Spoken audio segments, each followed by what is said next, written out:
Hello students, good morning to all. Dear students of class 3rd, today I am here with your English course book. Students, as well as you all know, till now we have completed chapter 1st and 2nd. Now it's time to move to the chapter 3. And what is the name of the chapter? The chapter name you have the protest. Okay, so first of all we will know the meaning of this word. Protest की meaning क्या होती है? Means विरोध करना, against होना. And now this story is given about whom and what what happens in this story. After knowing the story of the chapter, then we can understand well the meaning of protest. Okay, so now let's begin. Let's begin से start करते हैं. Do you know the meaning of the word organized? Students, there's question about क्या आपको पता है कि organize की meaning क्या होती है? आपको पता है? Anyone knows about the organized meaning? Yes, organize that means to keep our things in a correct and proper place. Means जब भी हम अपनी चीज़ों को जो भी थिंग्स होती हैं उनको एक ऑर्डर में रखते हैं और उनके प्रॉपर प्लेस पे रखते हैं, उसको अच्छे से ऑर्गेनाइज करके, that is called you organizing are organized. Clear? You can see here it means to have things in order and in the proper place.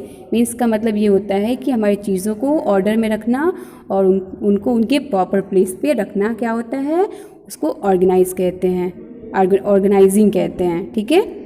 Observe how things around you are organize. Now students you have to see or you will observe that whatever things you have around you, वो सारे जो हैं वो किस तरह से organise किए गए हैं. आपको उसको ऑब्जर्व करना है, देखना है. जैसे कि आप देख सकते हैं example time table and list. Time table and list. Time table जो होती है वो क्या होती है, उसमें वो भी बहुत अच्छे से ऑर्गेनाइज की रहती है ना. Means you have your subjects 1 by 1. Okay, वो भी आपकी ऑर्गेनाइज की रहती है. And books in a library, whenever you just go to buy or take any book from the library, then you get all the books keep in very good order. ठीक है. Next vessels in a kitchen. Kitchens में जो भी things होती हैं वो भी कैसी होती हैं, वो भी आपकी एक सिस्टमेटिक वे में क्या होती हैं, रखी होती हैं without order. If you are not keeping your things in order, there would be chaos. Then whatever things you have kept, that all will look like your what occurred. ठीक है. No one would find anything or know where to go. और जब हम अपनी चीज़ों को अच्छे से एक करेक्ट ऑर्डर में उनके करेक्ट प्लेसेस पे नहीं रखेंगे तो क्या होगा, whenever someone will go to find anything, they will not get their things and now they will be confused that now where should go to find the things. That's why we should always try to keep our things in their proper places and in order also. People will start complaining and protest. And ऐसा क्या होगा, जब आप अपनी चीज़ों को order में नहीं रखेंगे, people will start complaining. तो लोग क्या करने लगेंगे, वो आपको कंप्लेन करना शुरू कर देंगे and protest, और आपका विरोध करेंगे. बिल्कुल करेंगे. सपोज दैट अगर आप सपोज कर सकते हैं, if your mother has kept your all things in their proper places and in correct way, and if you are just going there and after some time you are keeping that things here to there, or you have thrown the things to here and there.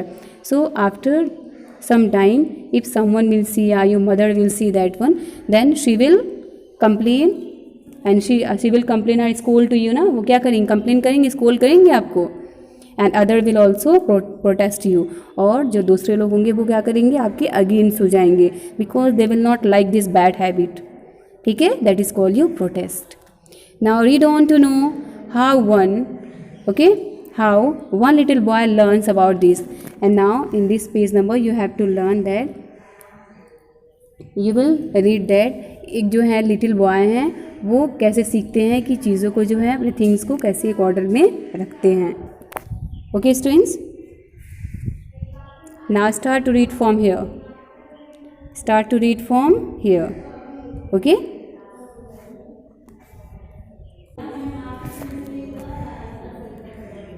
Okay students, now we will read to this page number. Reading and comprehension. Let's read. It was time to go to home.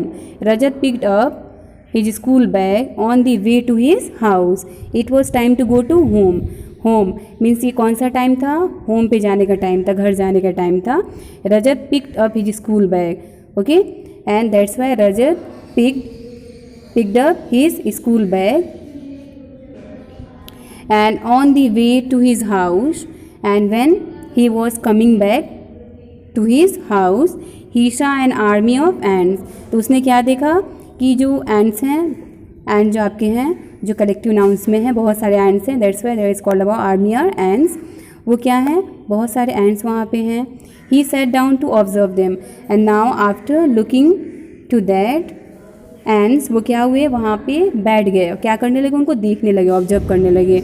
He started to walk again and then again he stood and then he walk again. After some time he heard some puppies whining. और जैसे वो थोड़ी दूरी पे गए तो क्या देखते हैं? After some time he heard some puppies whining. क्या देख रहे हैं? कि कुछ पपीज जो हैं वो साउंड कर रही हैं. ठीक है. There was a garbage pile nearby and he got a garbage pile. कहाँ पे था? जो नियर बाई, बिल्कुल पास में था. A litter of puppies was stuck in the garbage pile and why was the puppies were whining. Puppies जो है विनिंग क्यों कर रही थी? क्योंकि वो गार्बेज जो था, गार्बेज का जो पाइल था, ठीक है, उसमें क्या हुआ था? सारे पपीज जो स्टक हो गए थे उसमें वो क्या हो गए थे? पपीज जो है उसमें स्टक हो गए थे. ही क्विकली बेंड डाउन. और रजत ने क्या किया? वो क्विकली मीन्स धीरे से, तेज़ी से, बेंड डाउन हुए मीन्स झुके, टू पिक अप देम. क्या करने के लिए? उन सारे पपीज़ को पिक करने के लिए, उठाने के लिए. And put them in the safe place. और उसके बाद क्या किया? उन्होंने उन सारे पपीज़ को एक सेफ प्लेस पे रख दिया. Rajat reached home and rang the bell. Rajat ने क्या किया? When Rajat reached home then he rang the bell. उन्होंने बेल को रिंग किया. The door was open by worried Azzi and then he got then what happened? Who has opened the door? Azzi has opened the door but he was looking very worried. वो बहुत ही ज़्यादा worried दिख रहे थे. Why? Azzi, what happened? He asked, hugging her.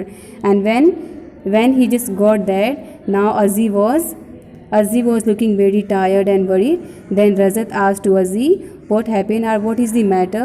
क्या matter है? क्या बात है? कि आप क्या दिख रहे हो? बहुत ही वरी दिख रहे हो, परेशान दिख रहे हो. ही आस्क्ड हगिंग हर. ठीक है.